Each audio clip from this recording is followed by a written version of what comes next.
Bismillahirrahmanirrahim. Welcome to the e-learning class of Hudaybiyah Model School. This is our second lecture for class 9 physics. Dear students, our last video was about Newton's law of universal gravitation. In today's video, I am going to show you how you can find mass of Earth. So let's get started.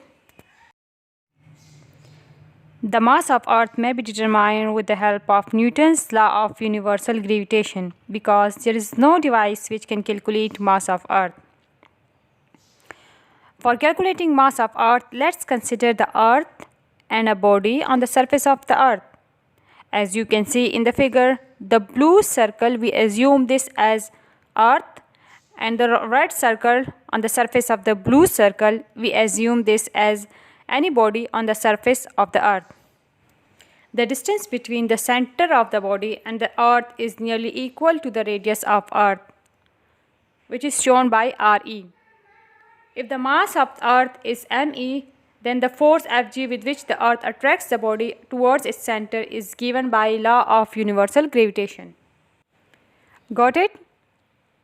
यानी हमारे पास अर्थ है और इसका कोई भी मास है, हमें नहीं पता, अननोन मास है क्योंकि मास हमने कैलकुलेट करना है। तो अर्थ का एक मास है और एक अर्थ के सरफेस के ऊपर एक ऑब्जेक्ट पड़ा हुआ है। अब ये ऑब्जेक्ट का भी कोई भी मास है, तो न्यूटन्स के यूनिवर्सल लॉ ऑफ ग्रेविटेशन के मुताबिक ये जो दो ऑब्जेक्ट्स हैं, एक अर्थ है और एक कोई भी उसके सरफेस के ऊपर ऑब्जेक्ट्स हैं, इन दोनों के दरमियान एक अट्रैक्टिव फोर्स है और ये फोर्स जो है इन दोनों मासेस के प्रोडक्ट के डायरेक्टली प्रोपोर्शनल है और इन दोनों के सेंटर्स के दरमियान जो डिस्टेंस है उसके स्क्वायर के इन्वर्सली प्रोपोर्शनल है।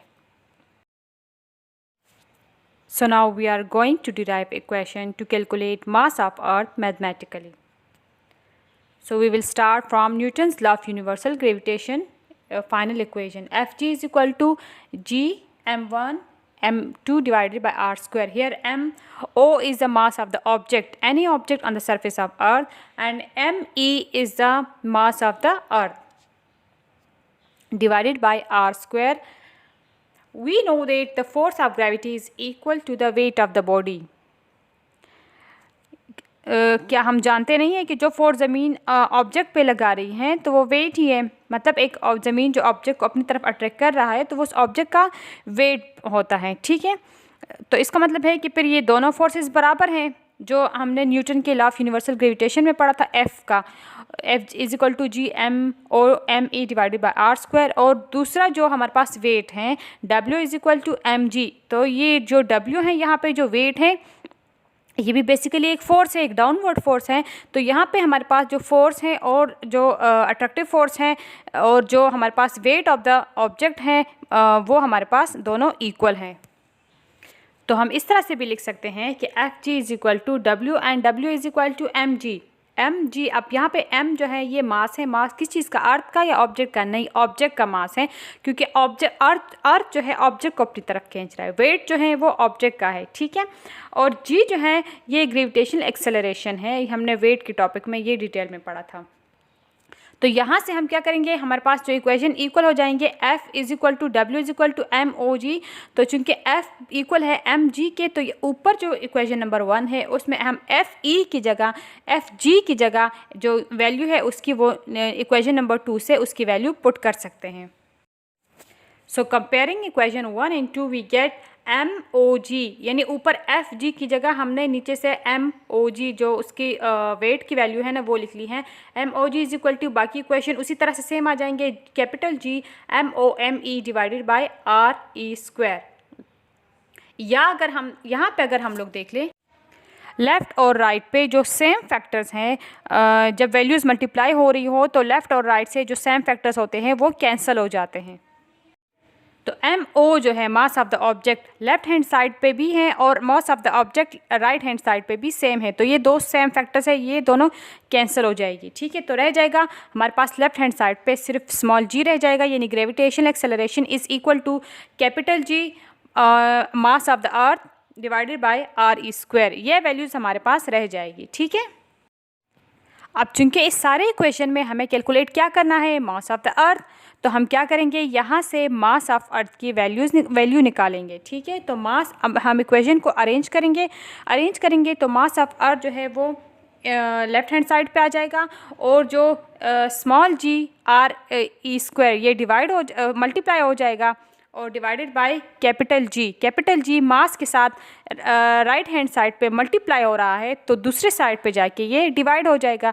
यानी जो वैल्यू एक साइड पे मल्टीप्लाई हो रही होती है तो इक्वल के दूसरे साइड पे आके वो डिवाइड हो जाती है और जो वैल्यू डिवाइड हो रही होती है इक्वल के दूसरे साइड पे जाके वो मल्टीप्लाई हो जाती हैं। ठीक है, हमारे पास फाइनल इक्वेशन आ गए मास ऑफ अर्थ को कैलकुलेट करने के लिए। M E is equal to G R E square divided by capital G. What is small G? Gravitational acceleration ये कांस्टेंट वैल्यू है। आर ई क्या है? Radius of the earth. क्योंकि ऑब्जेक्ट का जो रेडियस है उसको हम इग्नोर कर देते हैं, वो बहुत ही अर्थ के मुकाबले में बहुत ही स्मॉल होता है, छोटा होता है, तो हम अर्थ को सिर्फ रेडियस ऑफ अर्थ ही लेते हैं जो कि कांस्टेंट वैल्यू है। और इस तरह से कैपिटल जी हमारे पास क्या है? Newton law of universal gravitation में हमने इसको पढ़ा था कि ये हमारे पास ग्रेविटेशनल कांस्टेंट की वैल्यू है और ये भी हमारे पास एक कांस्टेंट है। अब जो ये तीन हमारे पास वैल्यूज़ आ गई हैं ये तीनों हमारे पास कांस्टेंट है, इनके वैल्यूज़ को हम देखते हैं। कैपिटल जी हमारे पास किसके इक्वल है? 6.673 इंटू 10⁻⁻11 न्यूटन मीटर स्क्वायर पर केजी स्क्वायर। ये कैपिटल जी की ग्रेविटेशनल कांस्टेंट की वैल्यू है। ग्रेविटेशनल एक्सेलरेशन की वैल्यू ये भी हम पढ़ चुके हैं प्रीवियस चैप्टर्स में, 9.8 मीटर पर सेकेंड स्क्वायर या 9.8 न्यूटन पर केजी। ठीक है, इस तरह से रेडियस ऑफ द अर्थ क्या है? अर्थ का रेडियस क्या है? ये भी एक कांस्टेंट वैल्यू है, 6.4 इंटू 10⁻6 मीटर। अब हम क्या करेंगे? इन तीनों कांस्टेंट की वैल्यूज़ हम पुट करेंगे। पीछे जो हमने इक्वेशन डिराइव की है final equation mass of Earth के लिए, उसमें हम इसकी वैल्यूज़ पुट करेंगे। So mass of Earth M E is equal to gravitational acceleration की वैल्यू पुट करेंगे 9.8 और इसका जो यूनिट है वो भी साथ मेंशन करेंगे, न्यूटन पर केजी। इसी तरह से फिर रेडियस का जो स्क्वायर है उसकी वैल्यू पुट करेंगे। रेडियस ऑफ अर्थ है 6.4 इंटू 10⁻6, लेकिन इसका हम होल स्क्वायर लेंगे क्योंकि इक्वेशन में हमारे पास आर स्क्वायर है, divided by capital G. So capital G की वैल्यू पुट करेंगे 6.673 इंटू 10⁻11 न्यूटन मीटर स्क्वायर पर केजी स्क्वायर। ये हमने तीनों वैल्यूज़ पुट किया। अब हम इनकी कैलकुलेशन करेंगे। कैलकुलेशन हम कैसे करेंगे? सबसे पहले जो हमारे पास रेडियस ऑफ अर्थ है इसको हम ओपन करेंगे, जो 6.4 इंटू 10⁻6 है, इसका हम स्क्वायर लेंगे तो ये हमारे पास आ जाएगा 4.1 इंटू 10⁻13 मीटर स्क्वायर आ जाएगा। अब मीटर स्क्वायर क्योंकि स्क्वायर के साथ मल्टीप्लाई हो रहा है, तो अब क्या करेंगे? हम पावर को जो 10⁻13 है इसको रहने देंगे और जो 9.8 है इसको 4.1 के साथ मल्टीप्लाई करेंगे और फिर 6.67 पे डिवाइड करेंगे। ठीक है, यानी पावर्स को हम रहने देंगे। पहले हम सिंपल जो वैल्यूज़ हैं हमारे पास वो लेंगे और उनको मल्टीप्लाई करेंगे 9.8 और 4.1 को और फिर 6.67 पे डिवाइड करेंगे। ठीक है, तो हमारे पास आ जाएगा ये 6 आ जाएगा और फिर जो पावर्स हैं नीचे जो है 10⁻11 है ये ऊपर जाके +11 हो जाएगा और ये फिर 13 के साथ हम इसको प्लस कर देंगे तो ये आ जाएगा 10⁻24। इसी तरह से जो सेम यूनिट्स है ऊपर और नीचे नॉमिनेटर और डिनोमिनेटर में जो सेम यूनिट्स होते हैं हम उसको भी कैंसिल आउट कर देंगे। अब न्यूटन जो है वो न्यूटन के साथ कैंसिल हो जाएगा, मीटर स्क्वायर के साथ कैंसिल आउट हो जाएगा। ऊपर केजी -1 है, नीचे केजी -2 है, तो -2 जो है ये इसका जो स्क्वायर है ना ये कैंसिल हो जाएगा तो ये नीचे -1 रह जाएगा। यानी इसको हम ऐसे भी कह सकते हैं कि केजी -2 पर जाके +2 हो जाएगा। सो +2 में से -1 को माइनस करेंगे तो ये +1 रह जाएगा। ठीक है, तो इस तरह से हमारे पास केजी सिर्फ रह जाएगा। तो जो हमारे पास कैलकुलेटेड वैल्यू आ जाएगी उसके साथ हम यूनिट मेंशन करेंगे केजी और इस तरह से मास का यूनिट भी क्या है? केजी है। हम सिंपली ये भी आप लिख सकते हो कि मास का यूनिट क्या है? केजी है। तो बाकी सारे यूनिट्स को छोड़ के हम सिर्फ केजी यहाँ पे लिखेंगे। ठीक है, तो यहाँ पे हमने अर्थ मास ऑफ अर्थ को कैलकुलेट किया जो कि हमारे पास क्या है 6 इंटू 10⁻24 केजी। ये हमारे पास अर्थ का मास है जो कि कांस्टेंट वैल्यू है। ठीक है, यानी ये चेंज नहीं होगी। हम किसी और कंडीशन को अगर हम चेंज कर दें तो मास ऑफ अर्थ सेम रहेगा, दैट इज 6 इंटू 10⁻24 केजी। सो थोड़ा सा हम रिवाइज करते हैं कि आज के लेक्चर में हमने कैसे मास ऑफ अर्थ कैलकुलेट किया, कैसे हमने इसके लिए इक्वेशन डिराइव किए और फिर किस तरह से हमने जो है तो इसकी वैल्यू कैलकुलेट की। सबसे पहले हमने यूनिवर्सल लॉ ऑफ ग्रेविटेशन की इक्वेशन लिए, Ft = Gm OME divided by R square. इसी तरह से फिर हमने क्या किया कि जो ऑब्जेक्ट है अर्थ के सरफेस के ऊपर रखा हुआ है उसका एक वेट है, और वो वेट जो है वो भी एक फोर्स है, डाउनवर्ड फोर्स लगा रहा है। तो उसको हमने W इज इक्वल टू, चूँकि mg होता है तो ये जो वेट है ये फोर्स के बराबर है, तो इसको हमने ऊपर फोर्स में पुट किया, इसकी वैल्यू को, यानी जो वेट की वैल्यू है इसको हमने ऊपर फोर्स में पुट किया। तो ऊपर इक्वेशन नंबर 1 हमारे पास आ गए, MOG is equal to capital G MOME divided by R square. ये हमारे पास इक्वेशन आ गए। अब इसमें से हमने क्या किया कि जो सेम फैक्टर्स है इसको हमने कैंसिल आउट कर दिया, तो हमारे पास आ गया small g is equal to capital G ME divided by R square आ गया हमारे पास। अब चूँकि हमने इसी इक्वेशन में से मास ऑफ अर्थ को कैलकुलेट करना है, तो यहाँ से इक्वेशन को हम रीअरेंज करेंगे। मास ऑफ अर्थ को हम निकालेंगे M E is equal to small g R square divided by capital G, और ये मैं आपको लेक्चर में एक्सप्लेन कर चुकी हूँ कि ये रीअरेंज हमने कैसे करना है। ठीक है, अब ये हमारे पास ये वैल्यू फाइनल इक्वेशन आ गए, M E is equal to small g R E divided R square divided by G।